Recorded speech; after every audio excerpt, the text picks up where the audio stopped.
공교육 전문가들과 함께하는 입시의 정석 시간으로 이어가겠습니다. 2026학년도 대학 수학능력시험은 전반적으로 까다롭게 출제된 데다 절대평가인 영어마저 많이 어려웠습니다. 수시 모집에서 최저 등급을 충족하지 못한 학생이 늘면서 정시 모집으로 이동하는 인원이 많을 것으로 보이는데요. 수험생들은 어떻게 대비해야 할지 서울 영동1고 윤희태 선생님과 짚어봅니다. 선생님 어서 오세요. 안녕하세요. 네, 이제 정시 모집 앞두고 있는데 지원 전에 꼭 확인해야 될 요소부터 짚어보겠습니다. 이 수험생들이 성적표에서 제일 먼저 확인해야 되는 거 뭐가 있을까요?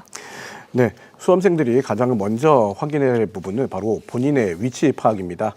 수능 성적표에 있는 본인의 표준 점수 100분위가 어느 정도에 해당하는지 파악하는 것이 지원 대학을 찾는 첫 단계가 될 수 있습니다. 따라서 본인의 성적만을 볼 것이 아니라 수능 영역별 성적 분포, 영역별 최고 표준 점수 등을 따져서 수험생 성적의 위치를 정확하게 파악하는 게 필요합니다.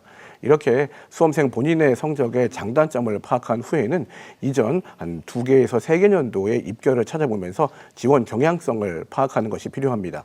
매해 대학의 학과 선호도 달라지지만요. 그래도 일반적인 지원 패턴을 입결을 통해서 쉽게 파악할 수 있습니다.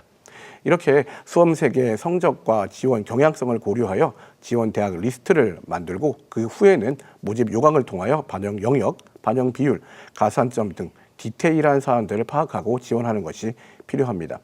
물론 지원 시에 재수를 각오하고 도전적으로 갈 것인지 아니면 안정적으로 합격을 우선시할 것인지 컨셉을 명확하게 결정하고 지원해야 합니다. 어중간한 합격률이 있는 대학을 가나다군에 모두 지원하게 되면 전부 불합격이라는 낭패를 보는 경우도 있습니다. 네, 제자리 카드를 다 어중간하게 쓰면 곤란하다라고 말씀해 주셨고요. 이번 수능이 전반적으로 어려웠고 국어와 영어는 특히 까다롭다는 반응이 많습니다. 이렇게 시험이 어려우면 이 성적 분포가 보통 어떻게 이루어지나요? 이렇게 모든 과목이 어렵게 출제가 되는 경우는 전 과목을 잘 보는 학생들은 매우 드물게 됩니다. 우리가 TV에서 만점자는 쉽게 접하지만 당장 주변에서 모든 영역을 전부 잘 본 학생들을 찾기는 매우 어려운 것과 같은 이치입니다. 상위권에서는 한 과목을 특히 못 본 학생들이 다수 발생하게 되어집니다. 심지어 상위권에서 한 과목을 극도로 못 본 학생들은 벌써부터 재수학원을 알아보는 경우도 있습니다. 또한 전 영역의 난도가 높았기 때문에 모의평가에 비하여 전 영역의 성적이 골고루 하락하는 학생들도 많이 발생합니다. 가장 많은 비율을 차지하는 학생들은 한두 개 영역만 잘 본 학생들입니다. 예를 들면 국어 영역에서는 만점에 가까운 표준 점수인 140점을 맞고 수학 영역에서는 5등급에 해당하는 109점을 받은 경우입니다. 영어, 탐구 등 다른 과목들도 3등급에서 4등급에 해당하는 점수를 받았음에도 불구하고 이런 학생들은 잘 본 과목에 집착하는 경향이 있기 때문에 국어 성적이 자신의 성적이라고 잘못 판단하는 경우가 많습니다. 어려운 수능일수록 자기 성적을 객관적으로 보는 시각도 필요합니다. 네, 모든 과목을 다 잘 본 수험생들은 흔치 않다. 위안이 되는 메시지이네요. 자, 성적대별로도 유불리가 좀 달라지지 않겠습니까? 어떻게 접근하면 좋을까요? 네, 상위권 대학의 경우에는 가장 변별력이 큰 표준 점수를 활용하기 때문에 표준 점수를 1점이라도 더 높게 받은 학생이 유리하게 되어집니다. 또한 대부분 국어 영역과 수학 영역의 반영 비율이 매우 높습니다. 일정 점수 이상의 국어, 수학 점수를 받지 못했다면 영어와 탐구 영역으로 역전을 노리기는 쉽지는 않습니다. 또한 중위권에서는 100분위를 반영하는 대학들이 매우 많은 편입니다. 특히 영어의 영향력이 올라가게 되고요. 일부 대학들은 영어 1등급을 100분위 점수 100으로, 2등급을 96으로 환산해 주는 대학들도 있습니다. 따라서 어려운 영어 영역에서 높은 등급을 얻은 학생들은 영어 등급별 100분위를 높게 쳐주는 중위권 대학을 지원하는 것이 유리합니다. 하위권의 경우에는 내가 잘 보는 과목을 최대한 많이 반영해주는 학교를 찾아보는 것도 필요합니다. 수도권 대학부터는 특정 영역만 반영하는 대학들도 많이 있습니다.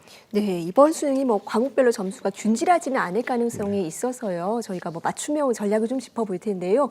먼저 이 특정 과목에서 유난히 점수가 낮다. 어떻게 해야 됩니까?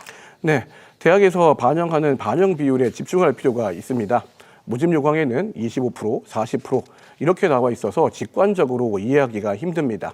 하지만 반영하는 총 영역 수를 기준으로 3개의 영역을 반영하는 경우에는 33.3을 기준으로, 그리고 4개의 영역을 모두 반영하는 경우에는 25%를 기준으로 가중치를 따져보는 게 필요합니다.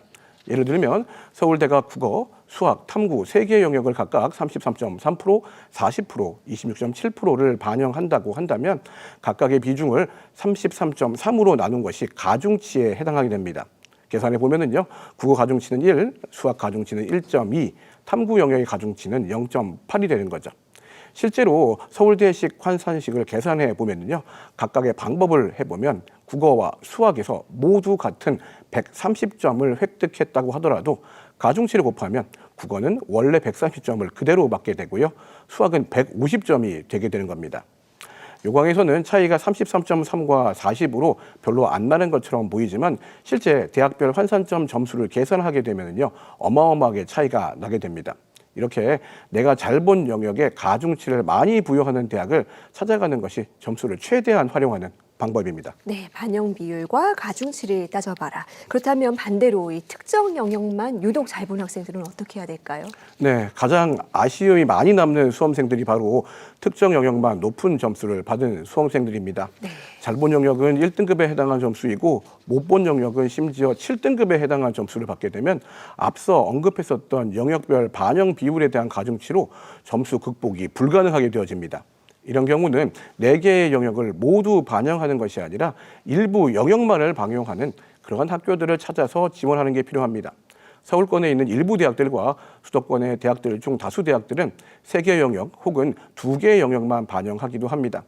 이런 경우에는 내가 못 본 영역의 대학별 환산점을 계산하는 데 포함이 되지 않기 때문에 장점이 될 수 있습니다. 단 일부 영역만 이렇게 계산을 넣는 경우는요, 그 영역의 성적이 막 올라갈 수 있어요. 커트가 올라갈 수 있으니까 이 부분은 주의하는 것들이 필요합니다. 네, 최근에 대학들이 정시 모집에서도 수능 점수 말고 뭐 다양한 것들을 보지 않습니까? 수능 점수 외에 확인해야 될 요소들은 어떤 것들이 있을까요? 네, 2, 3년 전부터 이미 최상위권 대학을 중심으로 정시 수능 위주의 전형에서도 학교 생활 기록부를 반영하고 있습니다.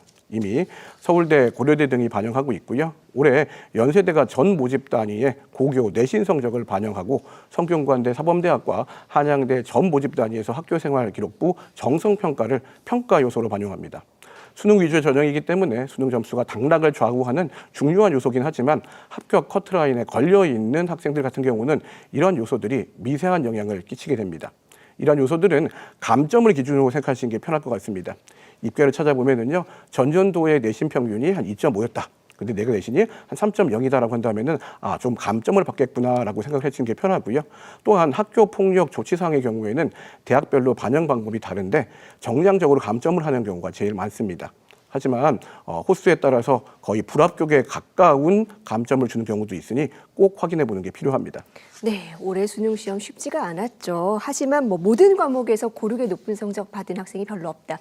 이 말이 가장 기억에 남는데 약점 보완하고 강점은 살리는 전략 잘 세워가길 바라겠습니다. 선생님 오늘 말씀 잘 들었습니다. 감사합니다.